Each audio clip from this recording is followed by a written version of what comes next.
네, 안녕하세요. 오랜만에 인사드립니다. 구주이배의 구리본원 팀장 한창민 선생님입니다. 오늘 이렇게 영상을 찍게 된 이유는 구리 남양주 지역 주요 학교 내신 분석 및 학습 전략에 관련된 내용을 좀 안내를 드리고자 영상을 찍게 되었습니다. 오늘 촬영절 기준으로 9월 27일이죠. 9월 27일 기준으로 장자중학교는 지난주에, 그리고 토평중학교, 세범중학교, 예를 들면 도농중학교 같은 경우는 어제, 그리고 또 오늘 또 한강중학교나 그다음에 인상중학교가 시험이 마무리가 되었습니다. 시험 보는 학생들 너무 고생 많았고, 또 10월 달 추석 이후에 시험이 또 예정되어 있는 친구들도 있어요. 그래서 이 친구들에 대해서 구리 남양주 지역에서 주요 학교들이 요즘 어떤 식으로 시험을 출제하고 있는지, 그리고 최근 트렌드는 어떤지 좀 볼 수 있는 기회를 만들어 보려고 했습니다. 중2 상당히 핫한 학년이죠. 2025년 고교학점제 시행 학년이기도 하고 2028년 또 대입 개편안의 또 주요 학년이기도 합니다.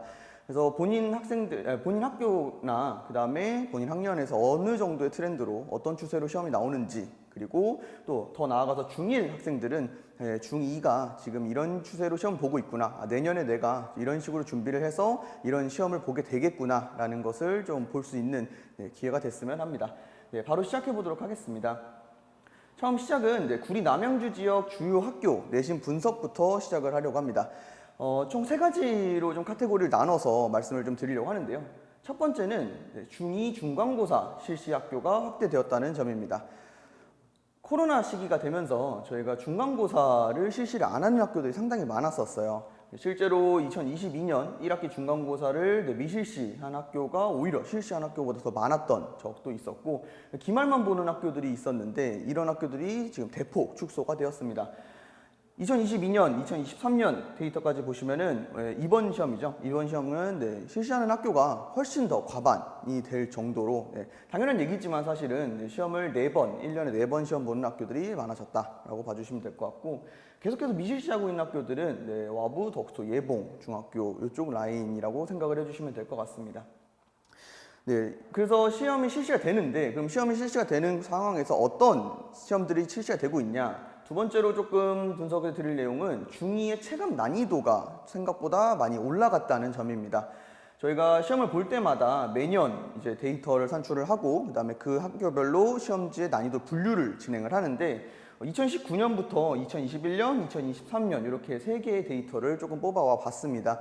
중학교 2학년 같은 경우에 2019년 코로나가 이제 막 시작할 시기였죠. 그때 기본이라고 저희가 분류하는 교과서에 있는 예제 문제 정도의 난이도 문제 문항이 다수였고, 그다음에 극상 난이도의 문제, 특정 학교에서 출제를 했던 것을 비하면은 2021년, 2023년 코로나 시기를 거쳐오면서 학교들의 추세들이 생각보다 객관적으로 난이도가 높아지는 추세를 가지고 있습니다. 응용이나 심화 난이도 문항의 비중이 상당히 많이 증가를 했고요. 실제로 그렇게 시험 문제를 출제를 하는 구리중학교, 미금중학교, 다산중학교, 평내중학교, 판곡중학교 등은 생각보다 난이도가 이거 우리 학교 시험지 치고 좀 어려운데? 라는 생각이 들 정도의 난이도까지 올라왔다라고 생각을 해주시면 됩니다. 두 번째로는 상대적인 난이도가 조금 상승을 했는데요. 상대적인 난이도라고 하면 중3에 비해서라고 말씀을 드리는 부분입니다. 중3 같은 경우 저희가 이제 또 구주입에서 중2, 중3 내신 대비를 다 진행을 하기 때문에 중3 시험지도 모두 다 분석을 하는데, 중3 시험지에 비해서 중2 시험지가 난이도가 조금 계속 소폭 상승하고 있습니다. 그 이유를 좀 유출해 보자면은 고입 내신 산출 시에 원점수가 반영되는 부분 때문에 중3에서 고난도 문제, 그다음에 킬러 문제들을 내기가 사실 좀 부담스러운 건 사실인 것 같아요, 학교 측에서도. 그러다 보니 중3 내신 난이도는 유지 또는 하락을 하고, 중2에서 그 힘을 조금 더 드리는 상황이지 않나라고 조심스럽게 추측을 해봅니다. 그래서 체감 난이도도 좀 상승을 했고요. 그 다음에 좀 오늘 좀 많이 얘기를 하고 싶었던 핫 이슈이기도 하죠. 논술형의 중요도가 상당히 많이 증가했습니다. 코로나 시기에 2020년, 2022년에는 올 객관식으로 시험을 내는 것이 상당히 유행을 했습니다. 학교에서 코로나 시기가 되면서 서술형 채점을 아예 진행을 하지 않고 객관식으로만 지필평가를 실시를 하면서 학생들에 대한 부담, 학업에 대한 부담을 많이 줄였던 거에 비하면, 이제는 코로나 이후에 논술형 문항이나 그 다음에 서술형 문항에 대한 문항이 증가를 했고 또 그에 따라서 배점도 많이 증가를 한 상태입니다. 이번 시험에서 많이 이슈가 됐던 학교 몇 가지 학교들만 조금 비교 분석을 좀 해드릴게요. 토평중학교 2022년 2학기 논수령이 아예 없었습니다. 그리고 이전에 뭐 2017년이라든지 2018년에는 논수령이 있었지만 코로나 시기 2021년이 되면서 삭제를 했다가 이번 2023학년 2학기에 6문항, 그 다음 40점의 배점으로 논수령을 출제를 했습니다. 뒤에서도 보여드리겠지만 문항 난이도 상당히 높았어요. 까다로웠어요. 그러다 보니까 학생들 입장에서는 헉 하는 순간이 다가오는 거죠. 또 다른 학교, 최근에 시험이 끝난 세범중학교도 동일한 상황입니다.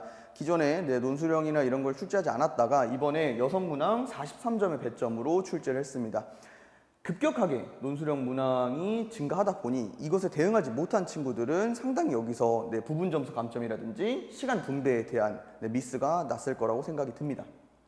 장자중학교 같은 경우에는 기존에도 계속 서술형 문항을 출제를 하고 있었는데 이번에는 조금 특이사항이 있는 부분이 4문항 25점으로 한 문항과 점수를 좀 소폭 올렸고 그리고 채점 기준을 상당하게 깐깐하게 채점을 하면서 100점을 맞을 학생들이 정말 완벽하게 기술을 해야 100점을 맞을 수 있게끔 좀 조절을 한 모습을 볼 수 있습니다. 실제 예시를 보면서 조금 더 말씀을 드릴게요. 이번 이틀 전에 있었던 시험이죠. 토평중학교 중간고사 시험 문제인데 논수령 4번과 논수령 5번입니다. 문항 난이도가 생각보다 높다 혹은 까다롭다. 실제로 문제를 보면은 그냥 교과서에서 혹은 학교 수업 시간에 설명을 했던 내용임에도 불구하고 특정 조건을 만족하게끔 기술을 하면서 그리고 또 문항 자체가 길고 그 다음에 해석을 해서 이것을 설명하고 논술해야 되는 문항이기 때문에 학생들 입장에서는 이 시험지를 딱 받았을 때 좀 많이 당황했을 것 같아요. 준비가 되어 있지 않다면. 그래서 논수령에 관련돼서는 첫 번째로는 난이도가 기본적으로 좀 증가를 했습니다. 어떤 그냥 단순히 그냥 서술형, 그냥 문제 풀이 과정을 쓰는 게 아니라 서술형에서 논술형 문제로 추세가 바뀌면서 이것을 왜 그렇게 생각했는가? 그 다음에 그것에 대한 수학적인 논리와 근거를 뒷받침하는 근거를 제시하는 쪽으로 많이 포커스가 맞춰지고 있다라고 생각을 해주시면 되고요. 그 다음에 장자중학교처럼 채점 기준을 좀 상당히 많이 세분화하면서 학생들이 다 완벽하게 썼다, 답을 맞췄다고 하면은 보통 많이 100점이라고 많이 말을 하는데 그런 부분에서 디테일한 부분에서 감점이 돼서 99점, 98점이 나오게끔 이렇게 완벽하게 준비를 해야 100점을 맞을 수 있게끔 학교에서 주요 학교들이 내신을 이렇게 추세를 변경하고 있다라고 생각을 해주시면 됩니다. 그러면은 지금까지 3가지를 알아봤는데 그러면 이것에 대해서 우리는 어떻게 내신 대비를 학습해야 되는가에 대한 전략 관련된 부분을 설명드리도록 하겠습니다. 우선 첫 번째로 말씀드릴 부분은 내신 대비에 최적화된 교재를 사용해야 된다는 점입니다. 시중에 있는 예를 들면 세인이라든지 RPM이라든지 이런 문제들 상당히 좋은 유형서이지만 이 친구들이 내신 대비 교재라고 말하기에는 조금 부족한 부분이 있습니다. 내신에는 특화되어 있는 빈출 유형들이 있고 그 다음에 필수 유형들이 있는데 이런 부분들보다는 좀 더 포괄적인 문제집이라고 보는 게 맞죠. 그러다 보니 구주입에서는 내신 윙이나 내신 코어 같이 필수 그 다음에 빈출 유형들을 모아놓은 문제집과 그 다음에 강남권 기출문제집에서 우수 문항들을 발췌한 파이널 스텝 그리고 의대반 특화 프로그램인 경시 기반의 MDP 교재까지 좀 고난도 문제들까지 학생들이 접해보면서 그리고 빈출 유형들까지 놓치지 않으면서 진행을 할 수 있게끔 내신에 최적화된 교재를 사용하고 있습니다. 또한 추가적으로 보충 프린트들로 서술형 대비 교재, 아까 말씀드렸던 서술형이 상당히 지금 난이도가 높았고 좀 이번에 이슈가 되는 부분에 있어서 대응이 되지 않았던 친구들은 많이 좀 고답했을 거예요. 그리고 정오판 밸런스 문제, 고난도 핵심의 하이패스, 그 다음에 직전 보충 때 사용하는 백신 등 이런 식으로 내신 대비에 최적화된 교재들로 내신 기간 4주에서 5주를 구성을 합니다. 그렇기 때문에 학생들의 성취나 성과가 조금 더 올라갈 수 있는 부분이죠. 두 번째로는 저희가 체계적인 평가 관리 시스템을 꼽을 수 있겠습니다. 공부만 한다고 해서 이거 실제로 시험에서 그 실력이 발휘되느냐에 대한 영역으로 갔을 때는 좀 미지수가 찍히는 부분들이 있습니다. 내가 실제로는 그냥 시간이 없을 때, 시간이 그냥 남아 돌 때 문제를 푸는 것과 촉박한 45분 안에서 문제를 푸는 것은 상당히 큰 차이가 있거든요. 그런 부분들에서 체계적인 평가 관리 시스템이 필요한데 구주입에서 제시하고 있는 평가 관리 시스템은 내신 퍼펙트 프로그램입니다. 내신 퍼펙트 프로그램은 두 가지로 나눠져 있는데 첫 번째는 내신 퍼펙트 실전 모의고사가 있습니다. 내신 퍼펙트 실전 모의고사는 2주 동안 매일 학원에 와서 소량의 문제를 짧은 시간 안에 해결을 하면서 이것에 대해서 실전력을 강화하고 본인이 실수하는 영역이 어디인지를 분석을 하고 파악을 하고 그것을 피드백하고 개선하는 프로그램이라고 생각해 주시면 될 것 같습니다.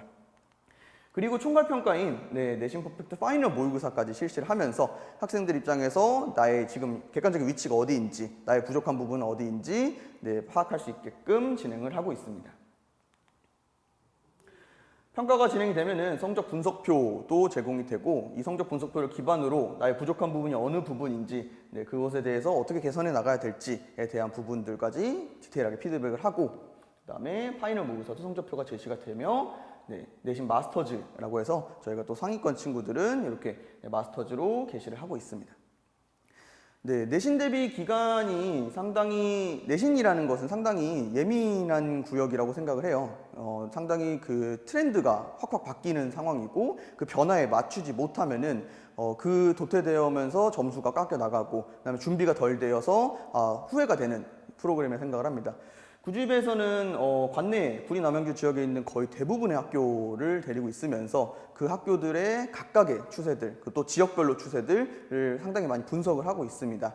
이런 부분들 좀 많이 최신화된 정보들을 많이 접하시고 그리고 그런 부분들에 있어서 대응해 나가면은 또 앞으로 중2 혹은 중3 때 보는 시험들이 조금 더 성공적으로 이루어지지 않을까 싶습니다.